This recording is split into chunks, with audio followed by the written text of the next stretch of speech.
Okay, listen. I, as a big Thanksgiving Day advocate, I have always been on the statement that yes, give Thanksgiving its space, Christmas, and great holiday, great time to get together with friends and family. And yeah, there could be times where people extend Christmas to being a little too early. That being said, in the middle of April, if I see Easter eggnog and I get this Hallmark ornament, it's going to be a little festive around here, and rightfully so.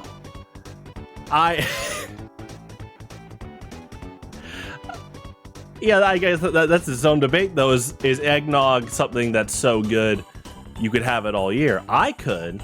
I wonder how often, people at the sales pitch at those local farms or not local farms talk about the potential of having eggnog in the summertime.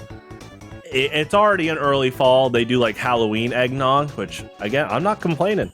I'm down for eggnog all year, but I do understand the burst in sales if you keep it, in holiday occasion. But good old Easter eggnog is pretty good. And, this is a good shout out to Hallmark. I don't work for them downtown in Kansas City, but they're a great company overall, and they make great ornaments. And what's cool about their ornaments is the DK one. I also have a Samus one. They're just great all year, just like eggnog. It's pretty great. And I think those are some of the best festive things, is that they can last even past the holiday. Multi-purpose. There you go. No wonder the Swiss Army knife is so popular. So, interesting enough, there's something, I like to observe a lot of things and share what I've observed throughout life, whether that's in the modern day or whether it's from years past. The first I Love Mondays was about 3 things altogether that hit a 10-year anniversary mark, and I enjoy all those things. And one thing that I have noticed for multiple years is I think there is a not decaying relevancy, but I think people become numb to early childhood fairy tales. This one in specific is The Boy Who Cried Wolf. And I think The Boy Who Cried Wolf not only needs to be recirculated, not just in child education during story time, but honestly, you could probably make a pretty good, at least short movie out of it, just from the premise alone. And I do think more people should go relearn about the point of that story, because something I've noticed is, as a kid, I learned about The Boy Who Cried Wolf, and it's among other things, nursery rhymes, or even things of common sense. Look both ways before you cross the road. We're so used to hearing that it's almost like both second nature, and you almost forget, ironically, right? Hopefully it's in your habit to look both ways. And so with The Boy Who Cried Wolf, I do think that the genius of it, and especially it being a kid's story, is to warn people about the power of lying. And the power of lying, a lot of that power comes from how human beings, our societies have pushed and evolved around a key factor of trust, right? There's a sense of trust that you put in others, so that you can build upon something, right? That kind of synergy of society. And I think that A Boy Who Cried Wolf is such a good warning to that there are sadly people out there that will take advantage of that trust.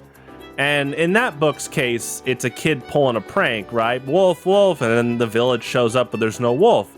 And then when there actually is, people don't show up because they've been conditioned not to trust this person. And I've just noticed that we definitely need some form of, modern bolstering of that tale. Because especially now with the rise of, unfortunately, artificial intelligence impersonating people and people convoluting just blatant lies, it's important to keep tabs on people that habitually lie. And, another part is does someone apologize because they got caught? Or does someone apologize because they realize, yeah, maybe there is a reason why we shouldn't do things like that. You know, and it's the fact that we question sources is good. It's good that you question sources when people, again, make lies posted on the internet, or, you turn on the news and, there might be, different angles of a perspective, or just, again, a blatant lie to a story. So how many, the question is, how many lives does it take for a person to be marked as a known liar? Even more dangerous is, it's not covered in A Boy Who Cried Wolf, but, there are people out there that when they are caught, rather than taking accountability, they try to find ways to reverse the role. They try to play a kind of artificial victim where they act like the person calling them out is attacking them. And they again are trying to see who they can manipulate. And the importance of this story in modern day is hopefully inspiring other people to put their foot down. That's kind of the big thing about catching liars, is you have to put your foot down, because they're gonna, oftentimes test what they can get away with. The proverb of the cornered rat bites the cat. But in some cases, the rat could be cornered, but if they realize one or two people might help them out with enough acting, that's definitely favorable for them. So I have brought up A Boy Who Cried Wolf multiple times throughout my life. It is such an important story. One interesting thing I observe and this in the form of entertainment is amazing. It's hilarious, but it's sad that some people get away with this for a while. There are people that they get entertainment off of other people's confusion, and I've known people that their version of A Boy Who Cried Wolf are ones that make they make constant lies, or they state things that don't make a lot of sense, because their form of communication, their sense of social power, is to get a rise out of confusing people. And then the funny part is, as time goes on, when that person actually wants to be taken seriously, a lot of people don't take them seriously, and it just plays out for itself. It doesn't happen as much as I would hope so, because again, I would hope these people, learn their lesson of what they're conditioning for the people around them. But when it does happen, it is pretty entertaining, and they are like other people. They should learn from the values of what's going to happen if you continue to take advantage of human trust. And once again, it's just, that story is so important, because another the one thing about that is, on the opposite end, when you are someone that's trustworthy, when you are someone that's honest, when you are someone that's dependable, you might not get as much immediate power as a lie to swing people and control them out of fear. But over time, those chips tend to stack in your favor just by being a good person. And you're not being a good person for favorable gain. But it's pretty amazing that when you're consistently reliable, when you're consistently trustworthy, take a look around you. What people do you surround yourself with?